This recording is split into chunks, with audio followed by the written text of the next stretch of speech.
కన్నడ కాంగ్రెస్ లో మళ్లీ ఆధిపత్య పోరు రాజుకుందా?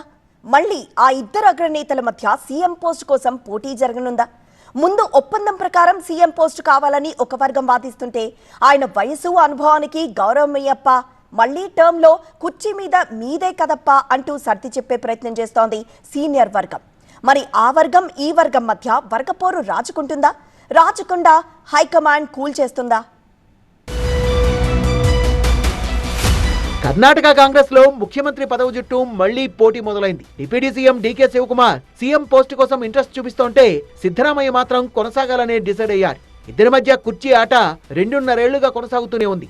పైకి శివకుమార్ హైకమాండ్ మాటకు కట్టుబడి ఉన్నట్టు కనిపిస్తున్నా, లోపల మాత్రం సీఎం పోస్ట్ కావాలని ఉబలాట పడుతున్నారు. ఎక్కువ మంది ఎమ్మెల్యేల మద్దతు సిద్ధరామయ్యకు ఉండడంతో సీఎం సీటు డీకేకు దూరంగా జరుగుతోంది. ఇటీవలి కాలంలో డీకే అనుచరులు సీఎం పోస్టు తమ నాయకుడికే దక్కాలని పట్టుబడుతుండడంతో వివాదం మరింత ముదిరింది. దీనికి తోడు డీకే కూడా సీఎం పోస్టు ఎవరికి చేదు అంటూ తన మనసులోని మాటను బహిరంగంగానే చెప్పడంతో ఇష్యూ కొత్త టర్న్ తీసుకుంది. 2023లో అత్యధిక మెజార్టీ సీట్లతో కాంగ్రెస్ కర్ణాటకలో అధికారంలోకి వచ్చింది. 135 మంది ఎమ్మెల్యేల బలంతో బలంగా ఉంది. ఇప్పుడు 2.5 సంవత్సరాల సీఎం పదవి ఒప్పందంపై చర్చ మళ్లీ మొదలైంది. ఈ ఒప్పందం అధికారికంగా ధృవీకరించలేదు గానీ చర్చలు మాత్రం జరుగుతున్నాయని తెలుస్తోంది. సిద్ధరామయ్య మాత్రం పూర్తిగా 5 ఏళ్ల పదవీ కాలం కొనసాగుతారని స్పష్టంగా చెబుతున్నారు. శివకుమార్ అనుచరులు మాత్రం తమకు 100 మంది ఎమ్మెల్యేల మద్దతుందని చెప్పుకొస్తున్నారు. ఈ నేపథ్యంలో రాంబాపురి స్వామి మాటలు మరింత రచ్చరేపాయి. ఒప్పందాల్ని గౌరవించాలని డీకే వర్గం వాదిస్తోంది. మరోవైపు ఇష్యూ మరింత ముదరకుండా కాంగ్రెస్ హైకమాండ్ రంగంలోకి దిగింది. రణదీప్ సుర్జేవాలా ఎమ్మెల్యేలతో సమావేశాలు నిర్వహించారు.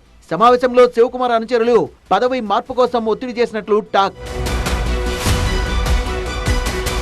సిద్ధరామయ్యకు మైనార్టీలు, వెనుకబడ్డ వర్గాల మద్దతుంది. ఆయన గతంలో 5 ఏళ్లు సీఎంగా విజయవంతంగా పనిచేశారు. డీకే ఒక్కలిగా సామాజిక వర్గంలో బలమైన నాయకుడు. 2023 ఎన్నికల్లో ఒక్కలిగా ఓట్లను కాంగ్రెస్ కు మళ్లించడంలో ఆయన కీలకంగా వ్యవహరించారు. రకంగా కాంగ్రెస్ గెలుపు డీకే ఖాతాలోనే వేసింది కర్ణాటక కాంగ్రెస్.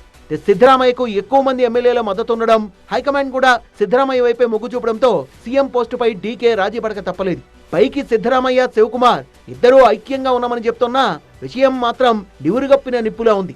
రణదీప్ సుర్జేవాలా సమస్యను పరిష్కరించేందుకు ప్రయత్నిస్తున్నారు. శివకుమార్ అనుచరులు సీఎం పోస్టు తమ నాయకుడికే కావాలని పట్టుబడుతున్నారు. దీంతో వివాదం చినికి గాలివానగా మారి దాని ప్రభావం 2028 ఎన్నికలపై పడుతుందన్న భయం కర్ణాటక కాంగ్రెస్ లో కనిపిస్తోంది. వచ్చే ఎన్నికల్లో కాంగ్రెస్ 50-60 సీట్లు కోల్పోవచ్చని విశ్లేషకులు ఇప్పటికే అంచనా కడుతున్నారు. హైకమాండ్ సిద్ధరామయ్యను కొనసాగించేందుకే మొగ్గు చూపితే విషయం సీరియస్ అవుతుందనే చర్చ కర్ణాటక రాజకీయాల్లో వినిపిస్తోంది. డీకే అనుచరుల్లో అసంతృప్తి రేగి వచ్చే ఎన్నికలపై ఇది తీవ్ర ప్రభావం చూపే అవకాశం ఉంది.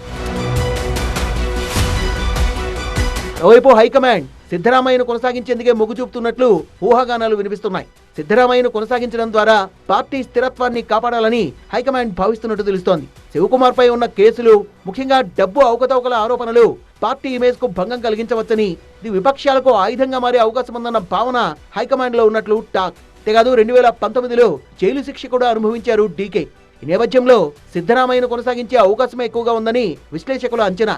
అయితే చూడాలి హైకమాండ్ ఈ ఇష్యూను ఎలా హ్యాండిల్ చేస్తుందో.